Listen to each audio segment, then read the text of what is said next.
Assalamu alaikum, everyone. This is Bemisal Iqbal, and I'm here back with another episode of Soirée Live Sprints. And today we have an amazing female hero. Her name is Azima Dhanjee. She's the CEO of ConnectHear, and we're going to talk to her about her journey and how she came to be where she is. Just to reiterate, the reason we're bringing these sessions to you is to redefine female heroes for Pakistan. And a lot of times we feel that there are so many celebrity-like heroes around the country who we at some point or some level can't relate to or can't talk to, or they just seem unapproachable. So we're trying to bring those female heroes to Pakistan who you can connect with, who you can approach, who you can relate to, who've been in similar journeys or similar struggles as you. तो ये एक हमारी एक छोटी सी कोशिश है इस platform के थ्रू आपको ऐसी औरतों के साथ मिलवाने की जिनके साथ आप रिलेट कर पाएं, जिनके साथ आप इवेंचुअली अप्रोच भी कर पाएं और उनसे सवाल भी पूछ सकें. And the idea is to somehow, help you motivate yourselves and get inspired to do something with your lives. And inshallah, together, all of us women can make Pakistan a better place to live in. So moving to Azima. Assalamu alaikum, Azima. Thank you so much for being with us today. Walaikum assalam. I am so happy to be here, and whatever you said, I relate to it so much. So thank you so much for inviting me. No, your story, mashallah, is so inspiring, and I can't wait for you to tell everybody about it. So let's just dive into the first question about how you started, when you started, and what is ConnectHear. Of course. So, hi everyone who's listening to this podcast today. My name is Azima Dhanjee. I'm the CEO co-founder of ConnectHear, a social enterprise we started roughly around 4.5 years ago now. And, the mission of ConnectHear, the focus of ConnectHear is that all spaces, all services should be accessible, inclusive for the deaf community. So yes, our focus is towards, using technology, using people to facilitate, to be there for the deaf community and bridge the gap that exists between them, And you asked that, how did I get into it and why did I want to start this venture? It's actually because, I've been raised by deaf parents and sign language is my mother tongue. It's the first language that I ever learned. And growing up, I would always, relate to my parents and do all the things a kid would do with her parents. But I, growing up realized that the society outside had a very different lens to it. They didn't understand how a parent with disability or a parent with limitation could raise kids. And I wasn't someone who had that limitation, but whenever I would go out with them, I would see how the people around me would look at my parents and the kind of questions they would ask or the kind of things they would say, like they would come to me and ask me if my parents were always like that or, something happened that made them deaf, or they would ask me, how do my parents manage to raise my brother and I? Or, ऐसे सवाल होते थे ना कि as a kid, we would think that, like, why are they asking that? We can relate to our parents very easily. We can understand our parents very easily. My parents are always there for my parent-teacher meetings, my events. They would, motivate me to be part of programs. When I was only 14, I applied for an exchange program to go to United States for 10 months as an exchange student. And that was my first time I would have left the country, and did that at such a young age without my parents and lived with some other family. But when I shared that with my parents, they were all up for it and they went with me for the aptitude test, interviews, wherever I would go. We had orientations and my mom and dad would sit there for hours and hours understanding how the program would work and interacting with other parents. Of course, they had to had me as an interpreter to interpret everything for them. Or whenever they would talk to other parents, they would need me to sign it, which I at an early age did not really mind. But what I did mind was that, for example, there were parts where if I wasn't there, there would be no communication between my parents and my friends' parents, right? So it would always occur to me that, mama, daddy, they both are, mashallah, very independent in whatever they do. But when it comes to communication with society around them, they had to depend on my brother and I. And just to imagine that, you have to be dependent on your kids or your other family members because of limitations that society causes you was something that I think always occurred to me. यानी वो एक चीज होती है ना जो आपको हमेशा जहन में आती जाती है, आप कुछ भी काम करें, you would want to do something about it. और मेरे साथ ये था कि I had so much faith in the society that I saw that technology was increasing. Everyone was coming in the startup space. I was just waiting for someone to take on the lead and, work on this issue as well. Because I was really young, and when I would tell my mom that, her being deaf herself would still tell me कि पहले पढ़ाई खत्म कर लो, फिर जो भी करना है ना करना. अभी पहले पढ़ाई कर लो, आईबीए में एडमिशन हो गया है, आईबीए चली जाओ. तो यही किया मैंने. I went to university, but I couldn't resist. I kept on thinking about it, and after my first year, I met my old high school friends. I told them my idea. And then together somehow we decided कि, summer break है, छुट्टियां हैं, कोई काम नहीं है, तो let's just work on it. Let's just see how it goes.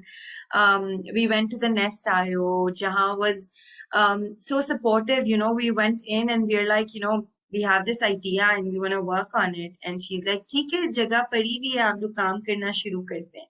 And we were shocked because we only wanted mentorship, and she offered us an entire office space. So we said yes. We took the risk. We started very small with just a Facebook page, went along the way, saw the impact we were creating, saw the unsaid ambassadors that were, out there to support us.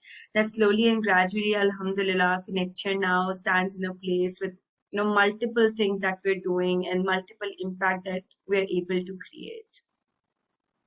That is so inspiring, and the fact that वो आपके अंदर कीड़ा था कि नहीं, मैंने करना ही करना है, like I have to do it. That is, I think that is what drives a person to the point where they actually launch into action and do things. Absolutely. That is amazing. So tell me, right now, where does ConnectHear stand, and what all do you guys do? Oh, thanks for asking that. So, today ConnectHear is providing multiple different services, all focused on how can we make this country more accessible for the deaf community. यानी अगर एक deaf बंदा bank में जा रहा है, hospital जा रहा है, या अगर उसे कॉल सेंटर पर कॉल मिलानी है, तो वो किस तरह से इंडिपेंडेंटली ये काम कर सकता है rather than relying on people around them. So that's our mission. We want a deaf person to not fear from entering any space thinking that this won't be accessible for me. So for that, just 2 months ago, we launched the first one-tap interpretation solution in Pakistan. It's a mobile application, ConnectHear customer ke naam se, and the application is very simple. So for example, you as a hearing person meet a deaf person and you want to talk to them or communicate with them, but you can't do it. So what you have to do is that open the app, tap on Connect Now, and you get connected to a virtual sign language interpreter who interprets the conversation between you and the deaf person. So through this, application, deaf people all over Pakistan or even abroad have a sign language interpreter on their phones all the time. Whenever they need to make a phone call, they can just call the interpreter, give us the number, tell us हमें इस बंदे को call करके ये कहना है, या हमें के इलेक्ट्रिक को कॉल करके कहना है कि ना मेरा बिल कब आएगा, और या मुझे PTCL को कॉल करके कोई और बात करनी है, यानी जो भी उनको कॉन्वर्जेशन करनी है, they have to book a doctor's appointment, they can call the interpreter and get that done. So we launched this app, and alhamdulillah, we are already on 2,500 plus downloads, 80 plus calls that's coming every day. And for issues as simple as, a deaf person calling in and telling us, okay, they were like sitting with a family member and trying to tell the family member that they need to go somewhere, or they're not feeling well and they need to go to the doctor, or just having a conversation about their future or who they want to marry, for example. So, Lovely. simplest conversations that they Yeah. struggle to do with their family members, with their friends, they can do it with ConnectHear application.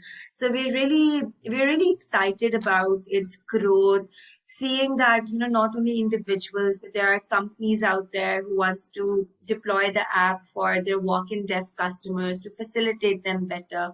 So that's something we are really invested in at this moment.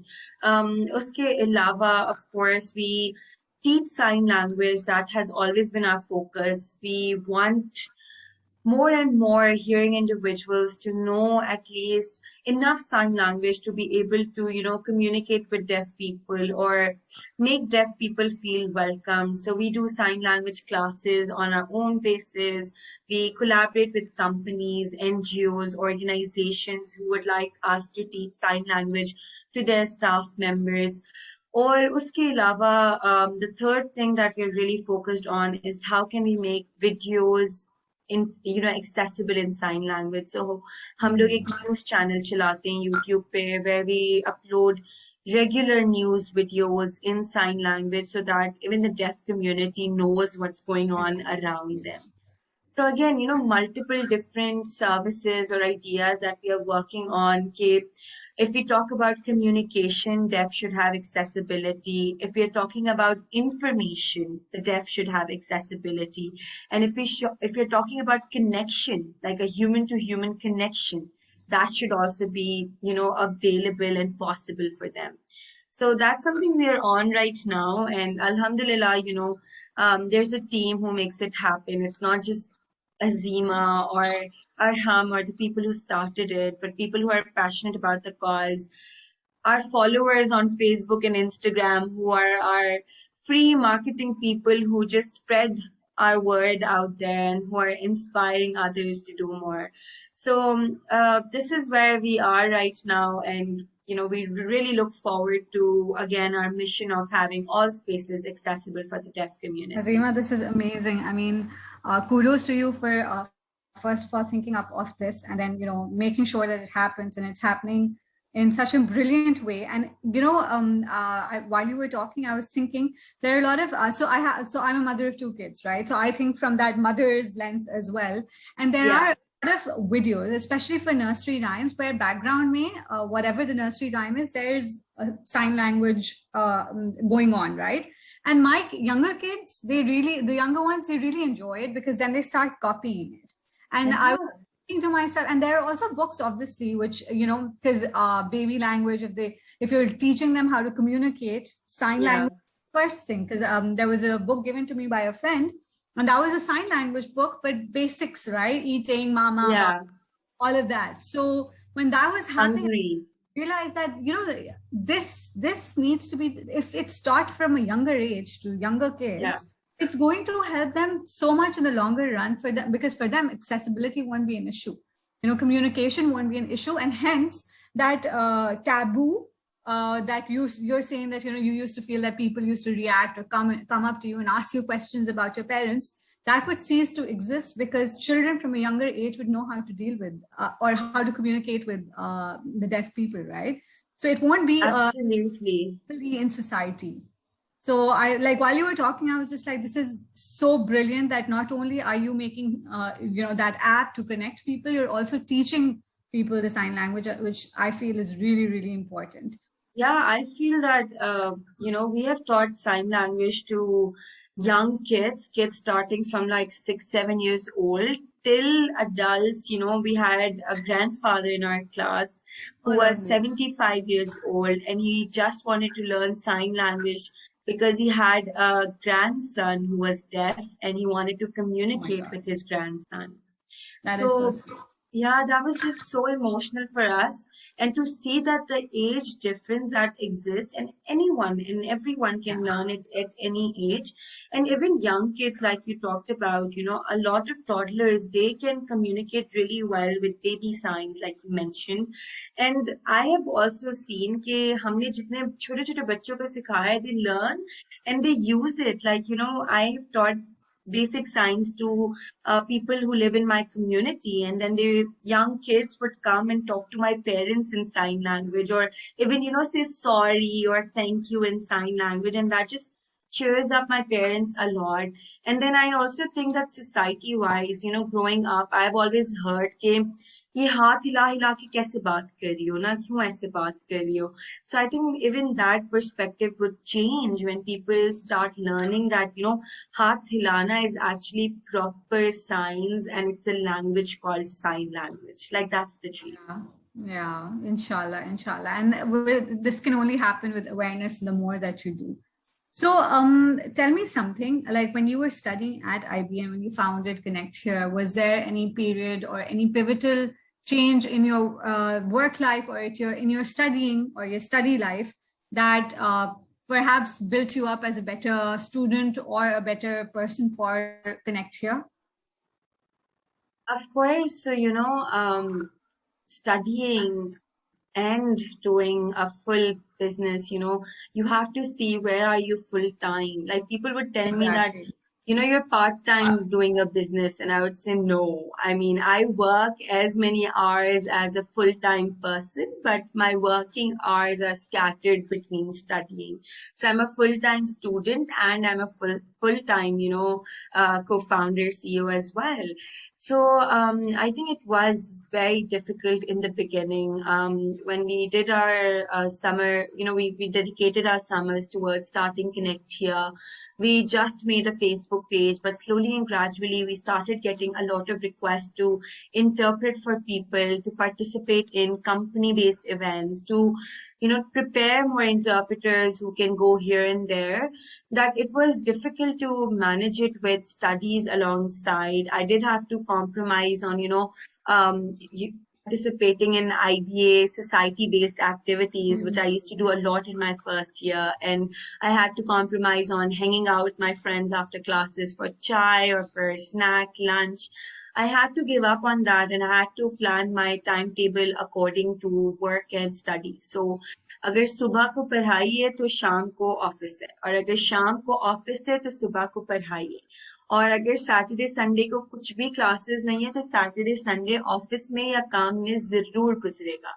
So this was the kind of timetable I had to set. Or after my first semester with Connect Here, we got a very generous grant, and when we received that grant, I had to decide how am I going to do justice to that grant if I don't have time to, go to cities to market Connect Here to learn or to do market research. So I had to take a decision of, taking a gap semester for that time.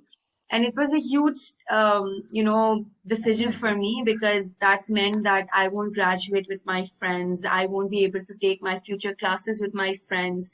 I'll have to adjust my timetable in the future in a way that, I have some people in classes that I know, so I don't feel very isolated. So it was a very difficult decision. I remember talking to my really good friends about it. I was, and they made sure to tell me that, don't worry, if you don't come to classes, you can come to hang out with us. We're going to make sure we come see you every once in a while. And I took that decision. I took an entire semester break. And though when I returned back to school, I did, I had to struggle to get back to the flow and to, feel okay about not seeing my friends as much. But I feel those 4 to 5 months of just dedicating my time to work really helped me.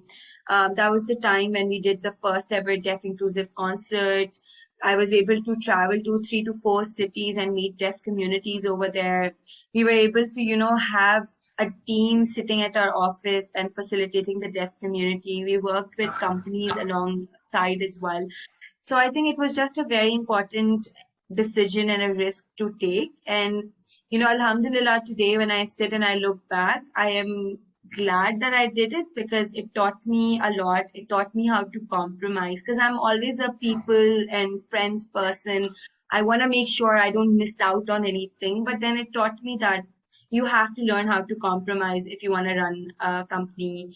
You have to prioritize. Like that's the key. And I wouldn't have learned it if I wouldn't have taken that break.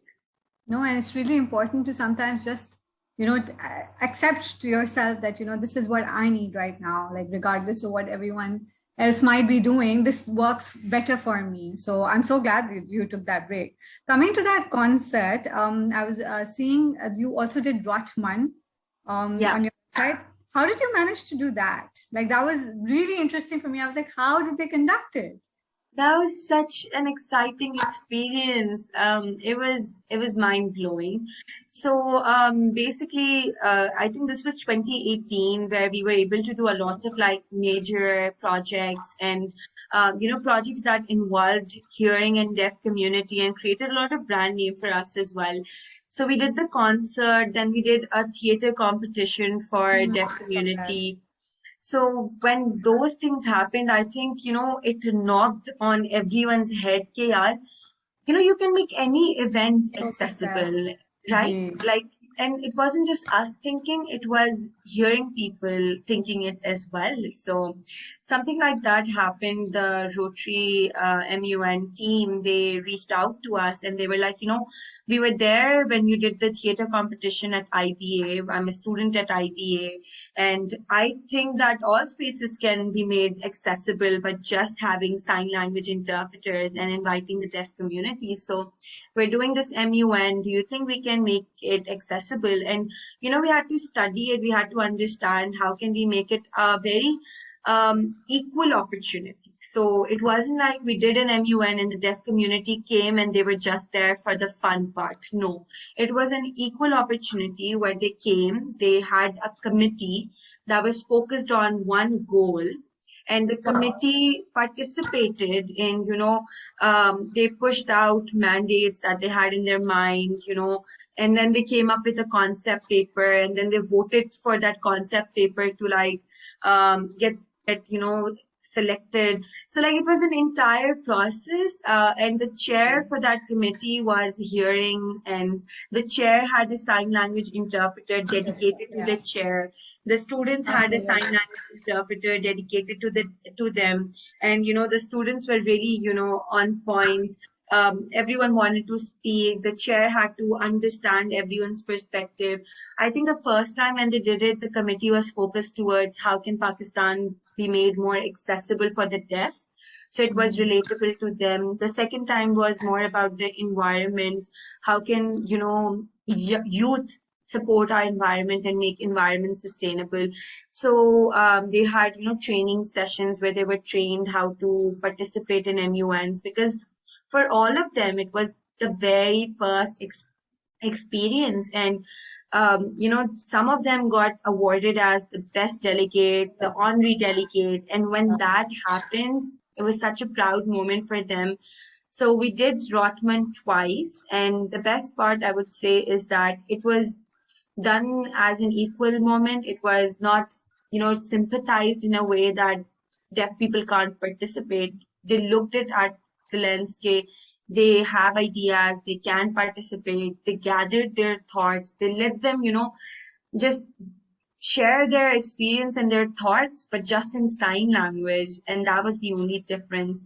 And Alhamdulillah, like now we are hearing from other MUNs as well that they want to include deaf students from different schools around Pakistan. So before we did it for deaf students around Karachi, we had 5 to 6 schools who participated together, but this time we have a university interested to make it accessible for deaf community around Pakistan. So that's a project to look forward to, and I'm very excited. best of luck with it because it's Thank inclusion you. best, like having them included in something like this makes sure that later on, when they grow up or when they do become thought leaders in society, they will maybe some of them might become policy changers, right? This might lead to something much bigger, so you never know. So best of luck for it. It was Thank really you. impressive what you guys are doing. So coming to the female side of things, since you're a female leader, Yeah. and LTech's aim is to, talk about female leadership and, motivating females out there. So what's the leadership lesson that you've learned, which is unique to only female leaders? Okay, so I think that for me, there were two things, and I think a lot of people out there listening to this would relate to both. So, my journey was not only being a female entrepreneur, but also a young entrepreneur.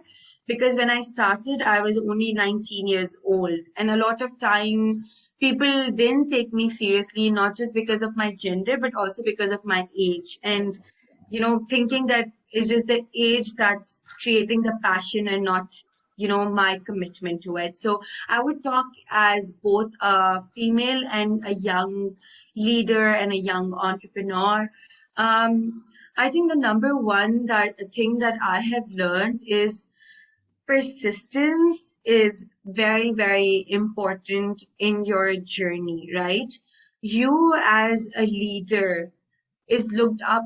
A lot of people are looking up to you. You won't even know it, but your team's looking up to you. If you're like, you're committed to your cause, you have the grit, you know what you're doing. Even if you fall, you let your team know very genuinely that, this didn't work out. So now I'm thinking about something else to work upon on, but I'm doing it. I'm still on the path. Really, really inspires others to follow the same path, the same journey, and keep the same inspiration and passion. So I think number one thing that I've learned is that persistence and having the constant grit is really, really important.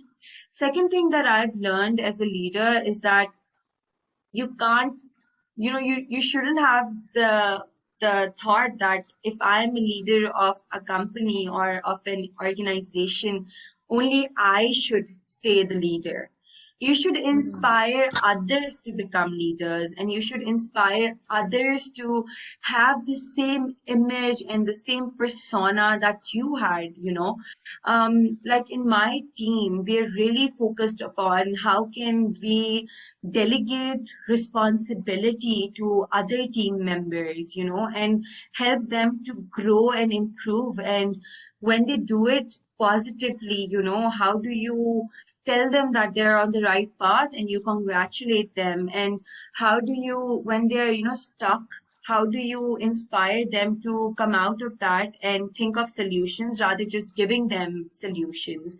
And I think I get the happiest when we get parcels delivered to our office, like gifts delivered to our office. And it's not for Arham and I, but it's for our team members. That's Like we have a team member. I'm very proud of her. Alia, she does amazing work and she's leading our training department. And her students love her, and she gets more gifts that I think I have ever gotten. And every time there's a parcel that comes for her, I feel so happy that people know her for the work she does. And now she's inspiring others and she's becoming a leader for other people who are joining our team, and they know that this is a path to grow. So I yeah. think these are two things that I have learned as a leader, that number one, persistence is key. And number two, as a leader, you should be able to inspire and create other leaders. Like that's the biggest Absolutely. success you can have.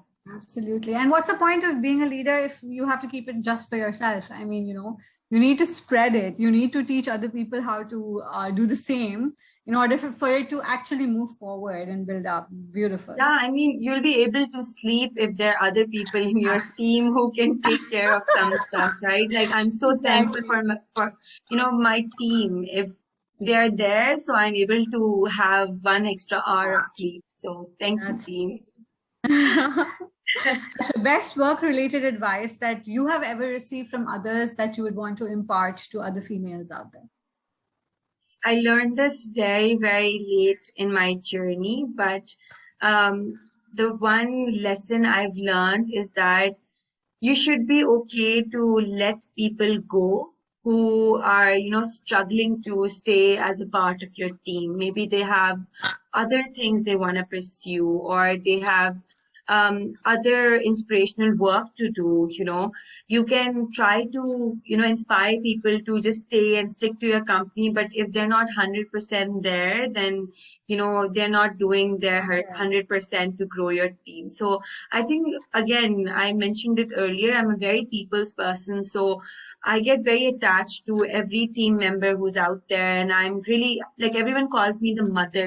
Like, मैं सबकी अम्मा बन के, किसी की तबीयत खराब है तो अच्छा ये कर लो वो कर लो और सबका ख्याल रखना. लेकिन when there's time for, birds to fly away, then I have a very hard time to imagine my team without them. But I've learned that you should be okay and prepared to, let people go when it's time for them to go.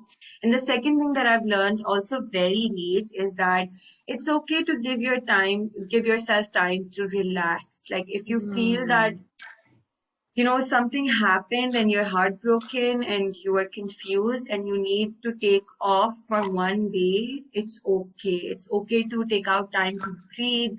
If you can't get out of your bed and you just want to chill and watch Netflix for a day because your body needs that, please be fine with taking those gaps. I have realized the negative effect of not taking rest and to just burn yourself out, to not having your weekends to yourself. So I think it's very important for leaders to understand that it's okay to take breaks, to just breathe and relax, or you can take out like an hour or two from the day to do things that you want to do and you like to do. For It just yourself. energizes you more. So I think that's Absolutely. also very important. Because when what happens is when you're not taking that break and when you are allowing yourself to reach burnout, what happens is it comes out in your work, and if you are a people's person, it'll come out on the people around you. And they will be able to sense it, something is wrong, something is off. And only by taking breaks for yourself and giving yourself time, are you teaching the people around you that it's okay to take that. Like, it's okay. We are inclusive in that as well. That, agar aapko off day chahiye, just for yourself, I'm taking it, you're also allowed to take it, which I feel is a culture that we're still not fully sold on, at least in the Pakistani sphere, because being workaholic is glamorized to the point where Yeah. it is glamorized. People say, oh, I don't take weekends, I work late hours, etc., etc. But then that burnout is going to come much faster. So it's something we need to still work on and normalize in society. I So still need to work on it as well. So I same here. think we I all think are I'm on the same telling path. this to myself as well. Yeah, I know. It's always us talking to ourselves, giving ourselves feedbacks. Exactly. Actually, you started off really early, and your first professional experience is something that you started in a company, mashallah, that you are running. So, what skills have you learned in the professional sphere and even personal sphere that you feel that you wouldn't have learned otherwise if you hadn't started when you did? Okay, so I think that number one thing that I have learned is how to, make a timetable for your day and, have things planned for the day as much as you can. So I've always been a note taker and I would have like notes here and there, but now I've realized that, using a Google Calendar just like fixes your life and helps you to, plan your day out and not to overcommit. So I feel that's one thing that I've learned is to use the tools that you have to make timetables, to have your day planned and not to overcommit. The second thing that I have learned is that, when you're meeting someone new, how do you, keep on a conversation going? And that's not by talking a lot, but that's by listening more. That's how the conversation keeps on going. And I feel that when I started, I always struggled to be a good listener, but now I can practice it more, listen to my team, their thoughts, their facial expressions, and understand what they might be going through, and just connect with them more. So these are the two things that I would say that I've learned in the professional capacity. and also to network. So people, when they look at me, they won't guess that I do like struggle to network that easily. Like I still have anxiety when I have to meet a lot of new people. And, people don't think that when they look at me, when they see me talking, they're like, no, you were fine. But they don't understand that, I have to plan ahead. Who am I meeting? What am I going to talk to them about? What is their profile? How to network with them, how to network with people around them, how to stay in touch. But I think that's also that something that I've learned to be okay with or relaxed with as the time has gone by. Yeah, and it is really important to research whoever you're meeting. Like even if it's a small casual meeting, you need to know which room you're sitting in. For example, you can't just walk in and start talking or yapping away. You need to first read the room कि मैं कहाँ बैठी हुई हूँ, वो लोग उन लोगों का क्या बैकग्राउंड है और कौन सी बातें उनको समझ में आएंगी और कौन सी बातें उनको नहीं समझ में आएंगी. It's so important, like I think one lesson I've learned is that people want to listen to things that relates to them. Absolutely. And if it doesn't relate to them, it will go from here. So you have to like do your research and you have that sweet time to like, talk to them about things they want to hear. And then you also feel very confident. Like, whenever I have like pre-research done, even if it's like skimming through stuff, I just feel naturally confident in holding a conversation. वरना मुझे बहुत घबराहट होती है कि मैंने कुछ ऐसी बात कह दी जो दूसरे को offend कर दिया. Even it matters which university they went to, because, if you mention about some university and they don't relate in that to it, fire boom. Yeah, absolutely. No, it's something very valid that you've pointed out, which hasn't been pointed out on any of our episodes yet. So I'm definitely going to highlight this when, inshallah, this is on air. And coming to the general arena of women in STEAM, because LTech works with women in STEAM, what do you think there is lacking for women out there? I think women, like, we don't know a lot of women leaders out there. Like, I would know 20 to 30 women who I've met in the startup ecosystem, who have, interacted with personally. But beyond that, there are amazing talents who are like, not showcased yet, I would say, or at times they're unable to participate in a lot of activities because they have personal commitments as well. And I understand that, I was a part of a panel once and I was the only woman participating. So of course, like every time I was like, why didn't you ask someone else to come in? And they said, we reached out to people, but they were busy or they had personal commitments. And no matter what, I still agree that, us as women have more responsibilities or more things to take care of at the end of the day. But I would still say that I would like to know if someone approaches me for, an opportunity, I want to give them a reference of a woman leader. But if I don't know a lot of women leaders, that does become a challenge. So I think that's one thing, the visibility, the opportunity to represent their work at any capacity is very, very important. Uske alawa, I think that, I do feel that women now have spaces, Facebook groups, or a lot of, competitions or grants that are dedicated to women entrepreneurs as well. But the awareness of these opportunities, reaching out to, a woman who always works out of her house is missing. So the gap needs to be filled as well. So I think these two things. But alhamdulillah, like, yesterday I was filling out a form and I had to give like 3 to 4 references and all of them were like women. So when I saw that, I was like, chalo, at least, I'm starting to know and refer more women to places. And I only hope that it increases by, opportunities and by platforms like yours, who's inviting leaders to talk to everyone. This is what we need. Yeah, it is. And वही ना जितना हम voice देंगे औरतों को उतनी वो आगे आएंगी. So inshallah उम्मीद यही है. Now coming to your message for young girls who want to follow your path, who want to do something, maybe they've been sitting on an idea and they're listening to you right now, what is your advice to them? And at the same time, I also want you to give some advice to women who want to start working again, who are probably, obviously, every woman goes through that phase where she gets married, she has kids, she has to prioritize. So maybe there are some women out there who want to come back to work. So if you could give advice to these two sets of women, what would they be?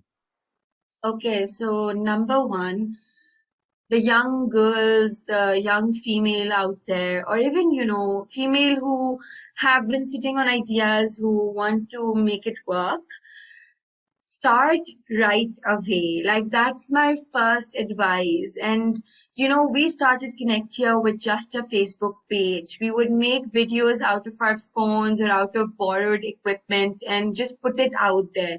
We would teach sign language on our Facebook page, and people started approaching us, and they started, providing us with opportunities to display our work or to talk about our work, or to, even provide our services. So we didn't create or invested in a physical, good-looking website until 2 or 2.5 years of our business, when we could actually afford building up a website.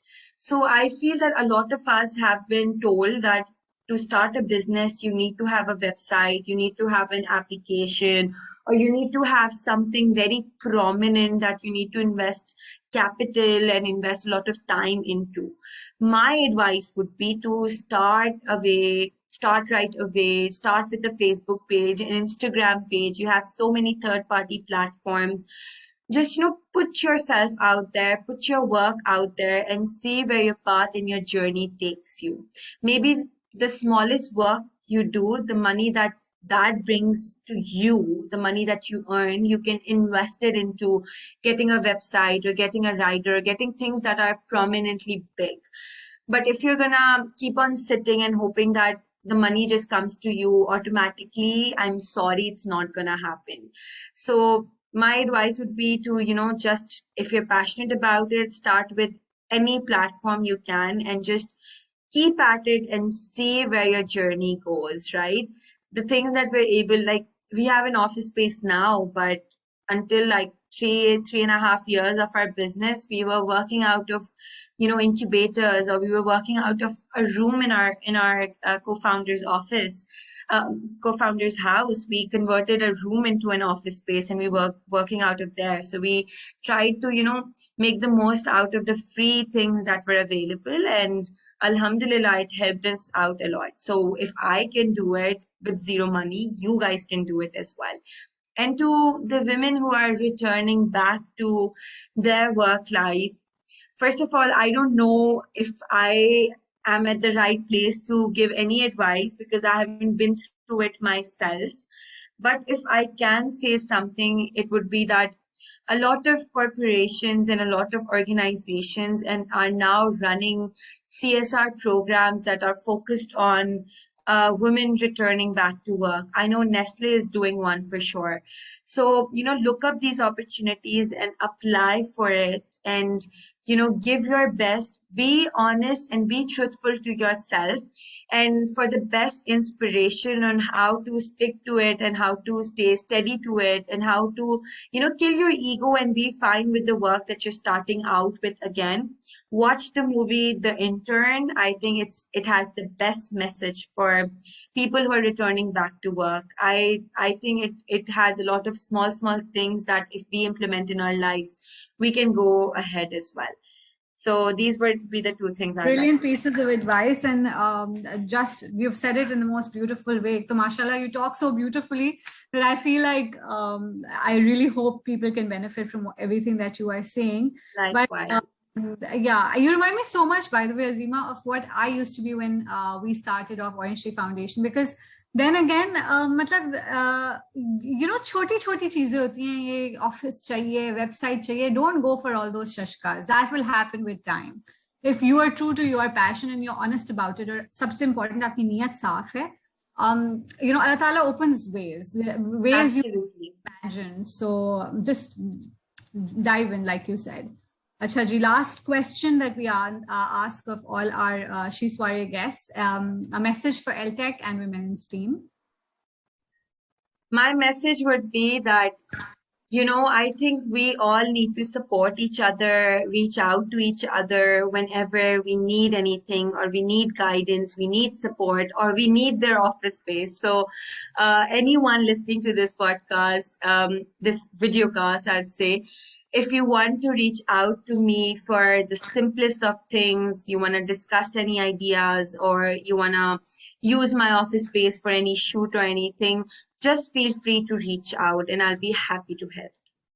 That is so generous of you. I will be, with your permission, sharing your LinkedIn profile in the comments. And Sure. I mentioned a few programs, return to work programs. I'll share those links as well for maybe somebody who wants to benefit from those. So thank you so much Amazing. for being a part of this conversation today. I know I learned so much, and I'm sure a lot of people are going to benefit from it. And we will definitely bother you more. And again, for sessions in the future, maybe somebody wants to reach out and has particular questions to ask from you. So if you can, inshallah, please, be a part of LTech conversations again. And thank you once again, Azima. It was really my pleasure. Thank you so much. Thank you. And to everybody who's listening, we'll be back with another episode, and stay tuned till then. And we hope that you benefited and enjoyed this conversation just as much as I did. Thank you. Allah Hafiz.